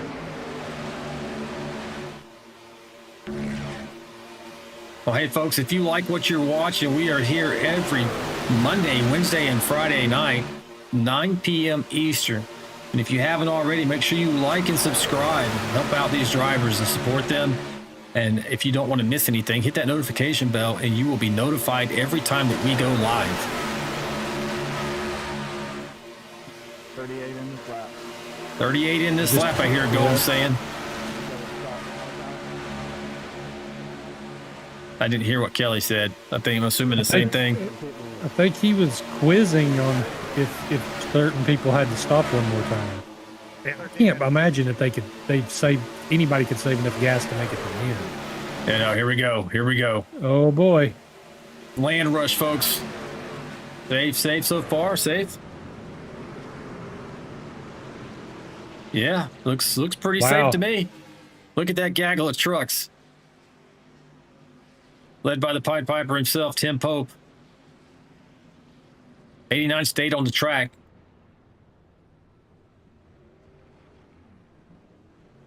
47 pitting this lap. 12 is pitting this lap. Here they go. Gonna rush back off. Now, Tim was not first off. Looks like the Superman himself, 51 machine was. He's pitting. First. No, you're right before me. Disregard. Pitting, John, pitting. Kelly Kill's right behind him. This is going to be a pretty potent combination right here, but you got the Super Speedway King 99 being pushed by the 7 there. This is going to be good if we can keep it green, folks. 4 laps to go. They're just coming up speed. Where are the Phoenix trucks? I don't know. Maybe they're not going to make it to this lead pack. Well, they are back here. See, pretty well off. They're not going to catch. They're going to catch the end of it. They're not going to catch them, actually. So we'll go up here for the win. 6 pushing the 7 on the outside. 01 pushing the 51 on the inside. Anderson third in line on the bottom. He has options at the moment, but if he gets more trucks on the outside of the 99 machine, he's not going to be able to go anywhere. You got some more trucks coming off pit lane. And that's the leaders right this second, but I don't think they're going to be the leaders. Just passing the 82 and the 12 of Schoenbachler. 89's a lap down there. Oh, no! Oh no! Wrecked! Massive No, wreck. Pope is wrecked. Bryant got through it. Massive wreck. This is unfortunate. This is not what we wanted to see. We wanted to see this go to the very end. That was Oh, good. no! Oh, no. Oh, no. Oh. All right, we're gonna go back and we're gonna dissect this. Wow, I was really looking forward to seeing how this is gonna pan out. Don't know what happened there. We're going to find out right now. I think maybe some guy where those guys was blending off a pit road and the lead pack was pushing. I think they pushed down into those guys. This went way too far back. Sorry. This was way earlier. You got Tom Barish involved there. Tim Pope, Tom Barish. There's the yellow. The first one looks like maybe Chris Gones. Okay. So we see those guys coming off 35. The 38 are coming off pit lane. Oh, no. One goes down.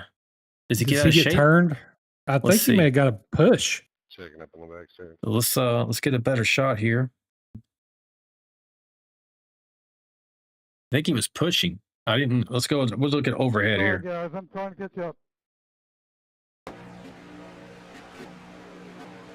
Oh, I think he nearly turned the 51 and reacted to that.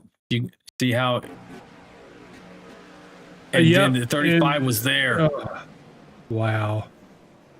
No. Anderson Robertson gets in it. Kelly Kill. Hope he's the biggest loser in all of this, is the championship leader, and then goes up in smoke with just 4 laps to go.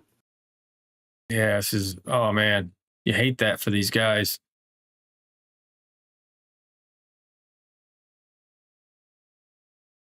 You're riding right behind the 99 here.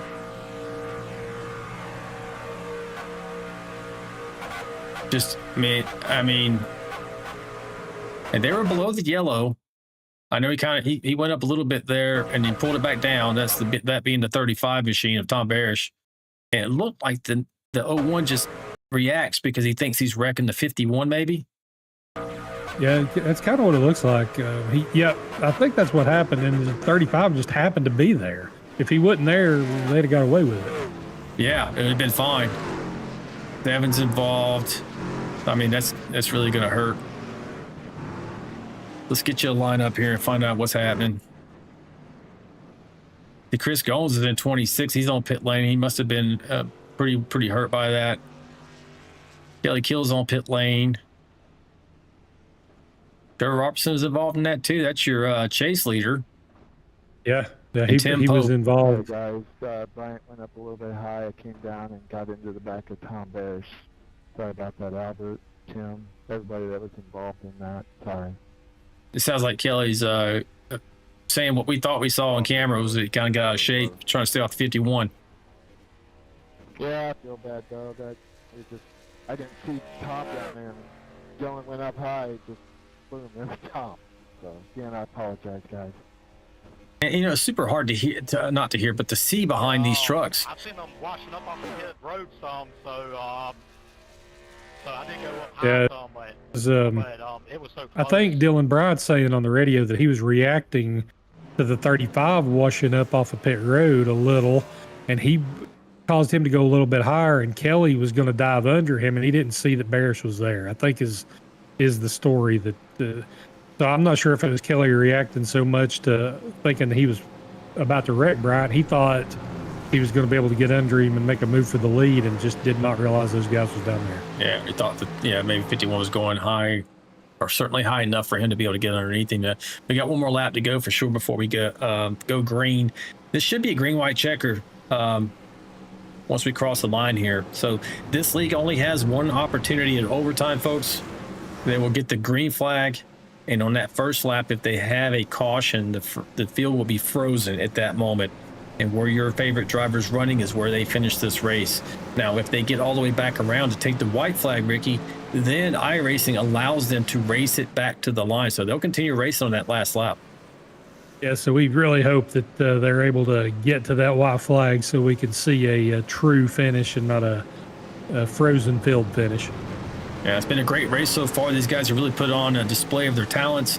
I kind of expected them to do so tonight. I mean, we've had races in this league, even on super speedways like this, with this kind of a truck count, go from the green flag to the checkered flag without having one incident. And we're only on our third caution of the night.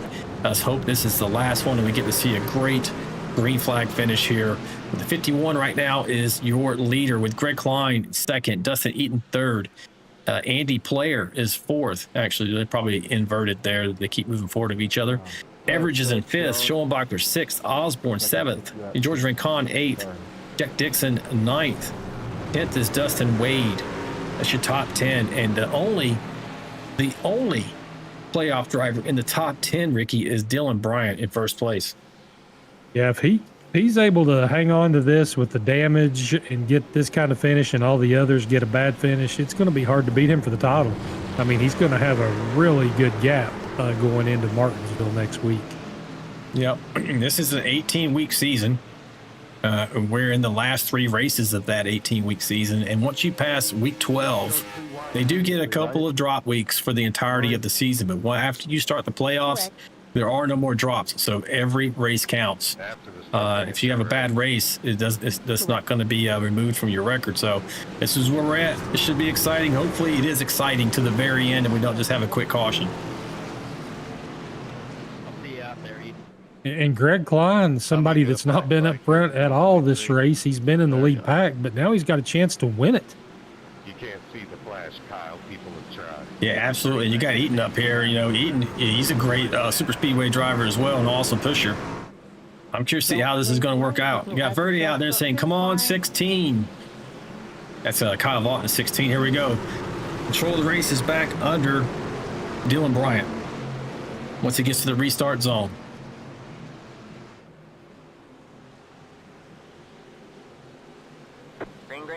And we're back under green, folks. Here we go. Gonna get a clean start here. Looks like that inside line gets a good surge. He's got a pusher right behind him. Andy Player. Oh, they're wrecked. That's it. It's over. They wrecked.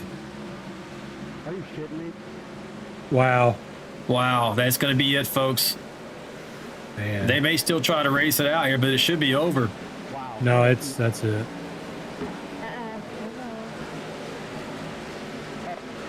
We're not racing anymore. We gotta slow down. Yeah, that's it. They're gonna have to finish where iRacing is telling them. So your winner tonight, folks, is gonna be Dylan Bryant. Looks like Andy Player is gonna bring it home second, and Greg Klein with third step on the podium, up 23 spots from where he began the night. So great run for him. Man, this race was coming to a head there at the end, Ricky. It was going to be explosive, I thought, in the closing laps. They had that quick caution right there at the very end. I just hate that for the field because they really done a great job all night long, and they were going to make it exciting for us. That was so weird. Yeah, I mean, gosh, it's disappointing when you see it in like that. I mean, nobody wants to see that, and we were coming down with the 4 laps to go. Everybody was blending back. It was going to be a crazy finish, and then on the green white checker, that just seems to be the way it happens a lot of times because you've only got 2 laps, so you're going to push as hard as you can. Yeah, no, for sure. We should see Dylan get up here. Maybe he's going to do a couple of celebratory donuts for us.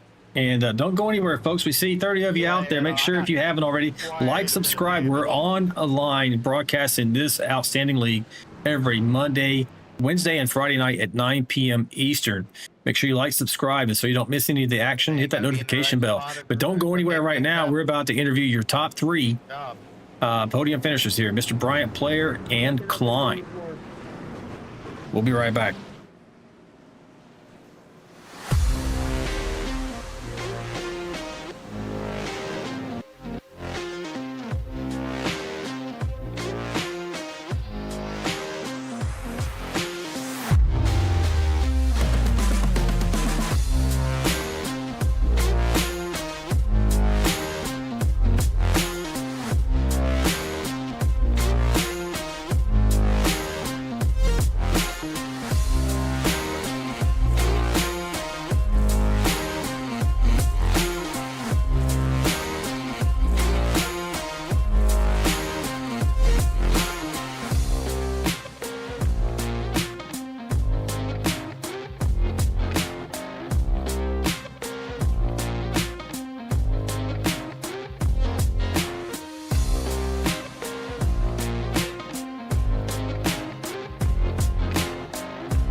right, Vigilante Race fans, we are back. Actually, I'm on the wrong truck. We're going to start off our interviews with the 92 truck of Greg Klein. We'll pull him in the booth right now and get a word with him. Hey, Mr. Greg Klein, buddy, you got me. Yeah, I got Ricky. you. Hey, man, what a race you had. How was Yeah, it for the cockpit did, tonight? But, it was wild, but I had a penalty on that last one, so that kind of got me. That last restart, apparently I was just ahead of Dylan. You just now got a penalty? Yeah, it dropped me down to 22nd. Oh, so you actually, okay, it's saying 20 seconds. So then Mike Everidge would fleet up then. Yeah, Everidge come up. That was, apparently I was a couple inches ahead of Dylan Bright on that last restart, and that got me. It got you. Well, hey, man, what a great run tonight. I hate it for you. But better luck next time. We'll drop you down and get a word with Mike Everidge then. Yeah, get Everidge up. This is his interview. I appreciate it, guys. All right, man. Good luck next time. Yes. Yeah. Yeah, thanks. Well, all right, folks. Man, that means go ahead. That's the Charlie Brown and the football thing right there, man. That's tough. Yeah, no doubt. Get Mike. We'll pull Mike in here right now. Got Mike Everidge out of Melbourne, Kentucky, and now is the third step on the podium in third place. Hey, Mike, is Alan and Ricky in the booth? You got me. Hey guys, how's it going? Hey man, what a race. I mean, it was really clean and super clean there for a long time. Only a few cautions. You found yourself in a winning position potentially at the end of the race. What was it like from behind the wheel? It was great. I really thought I was going to have a chance there to jump the outside on the green-white. The caution came out, but my teammate was a couple places behind me on the outside. We had a kind of a little bit of a strategy. But it was fun, clean race. Got through that with no incidents. At Talladega, that's a rarity. But had a blast. It was a great race. Had fun. Awesome. Hey, Ricky, what do you have for our third place finisher? Mike, good top three, hanging in there, buddy. Getting it done tonight. What did the race play out kind of like you thought it was going to, or did that one kind of feel a little bit strange? It was pretty good actually. The last run there, I was really close on fuel. I didn't know whether I was going to stay out or not. At the last second, I decided I better top off.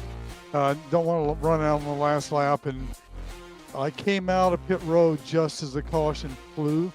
So I think that kind of put us in a good spot for that finish. Well, hey, man, a great run here tonight. I'm glad you enjoyed the race. Do you have any shout-outs for teams, fans, or family before we let you go? Shout out to the Goodweiser team. I love these guys. George is a hell of a team lead, and the VRL league, love it. It's one of the most competitive leagues out there. Just a lot of fun, and shout out to you guys. Alan, you guys do a great job. Well, hey, man, thanks for the kind words. It's great to have you on the podium here tonight. You looking forward to Martinsville? I do like Martinsville. A lot of people don't, but I enjoy it. Yeah, so I am looking forward to it. Well, that's good, man. It's going to be crazy. But good, another good one. Maybe we'll talk to you again on the podium. But great run here tonight, man. We'll talk to you next time. All right, guys. Thanks a lot. Yep. All right, your third place finisher, Mr. Mike Everidge. And we're going to move on up the podium here to Andy Player. And I'll let you start off on this one here, Ricky. I'm going to pull him in here. Hey, Alan, it's Alan, excuse me. Let me get this right. Andy, it's Alan and Ricky in the booth. Hey there, how we doing tonight? Hey, good job. Strong runner-up finish. I'm guessing you probably wasn't happy to see that yellow flag come out because it looked like you had put yourself in a really good spot with Dylan Bryan having some damage and pushed him out front. I figured you were about to try to make a move and kind of didn't happen. Yeah, that's exactly what was happening.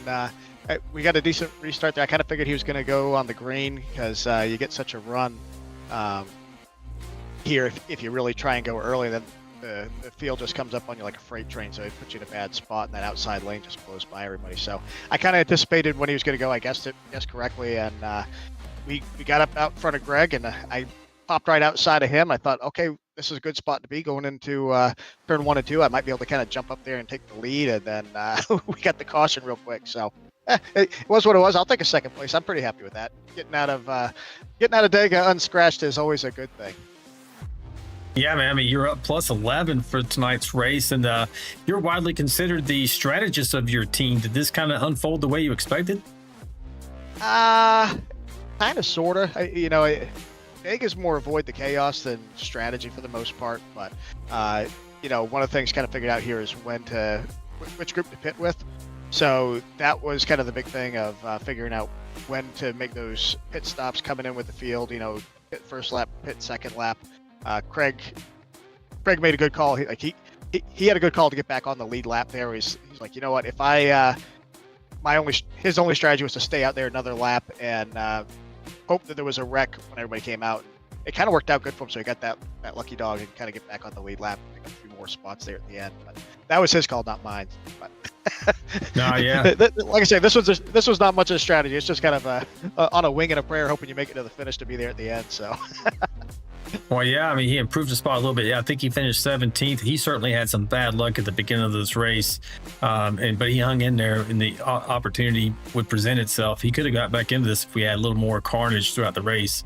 But hey, man, great run here tonight, bringing it home, second step on the podium. Do you have any shouts for teams, fans, or family before we let you go?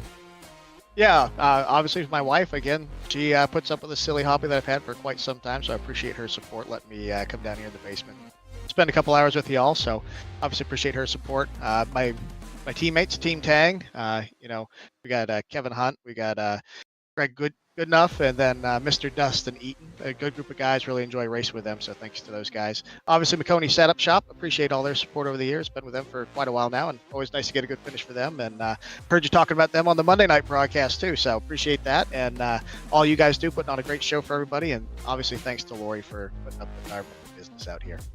Yeah, man, we got to have somebody keep us in line, right? But hey, thank you for always coming up with a camera. It gives me more content and ability to highlight you guys and what you do. I got you on camera for the interview, I love that. So I appreciate the kind words, man. Look forward to seeing you on the podium maybe again in Martinsville. Hopefully so. I like that track a lot.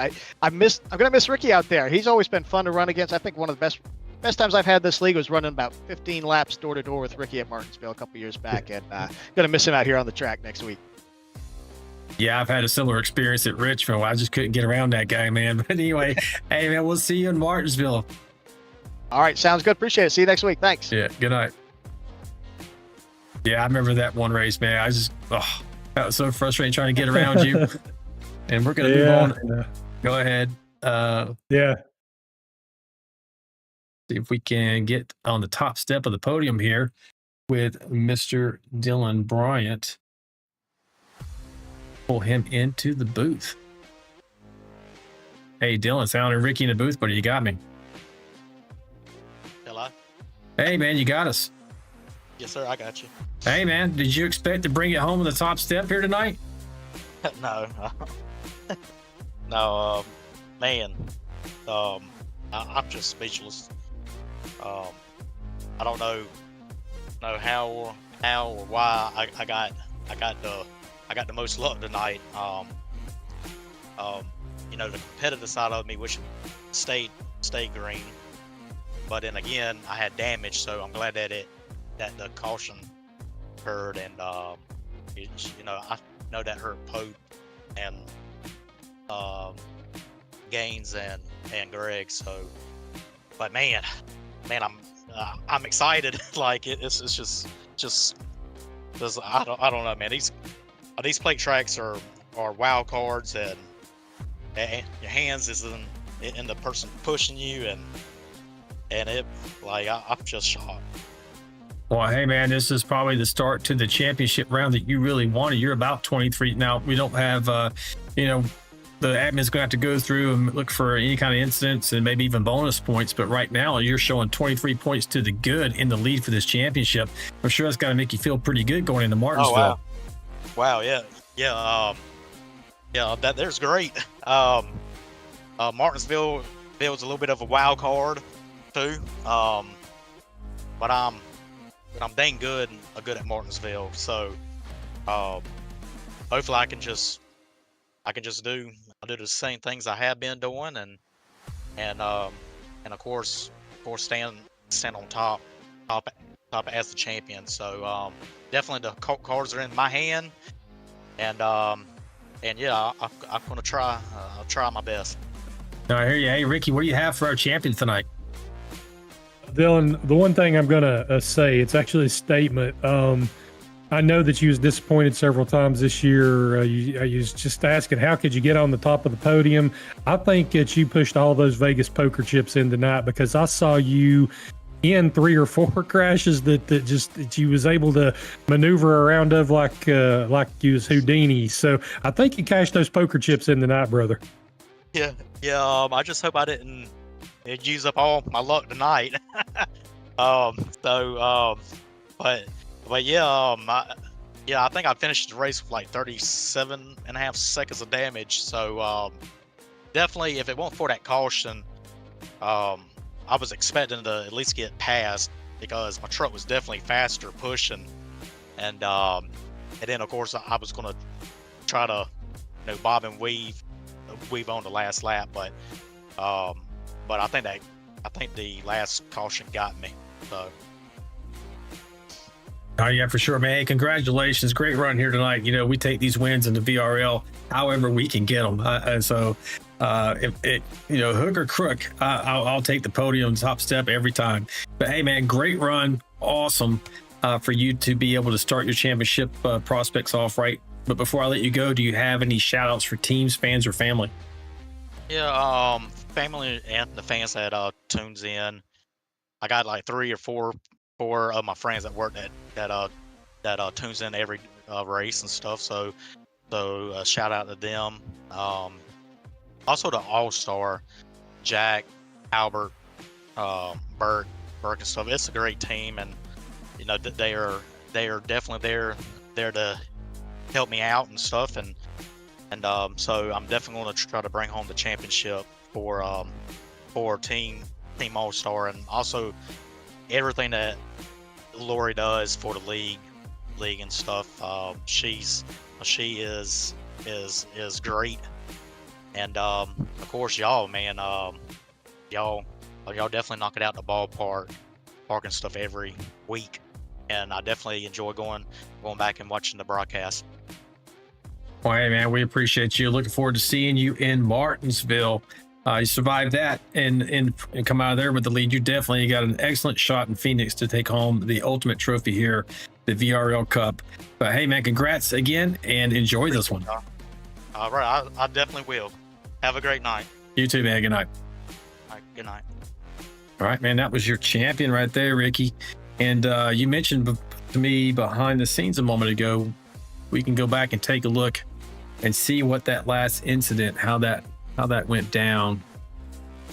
And let's see if I can do that. Don't know if it's on here. We went green immediately. We go back and see if we can get a look here. It may not show it. It was somewhere in the pack there, probably about halfway back. I know Dustin Wade was involved.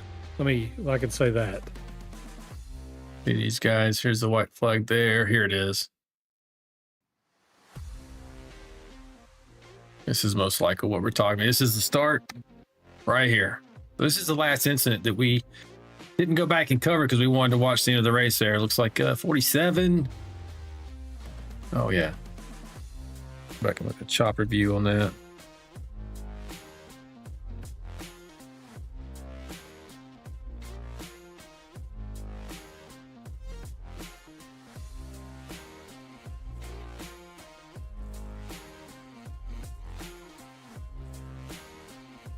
That didn't look like. Was that it?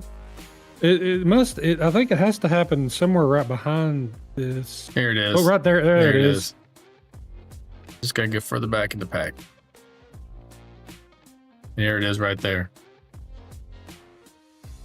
It looks like maybe there's a stack up. Yeah, there's a stack up. They didn't get a very good start on that inside line. 99's avoiding it. 88's trying to avoid it, and then that's what happens.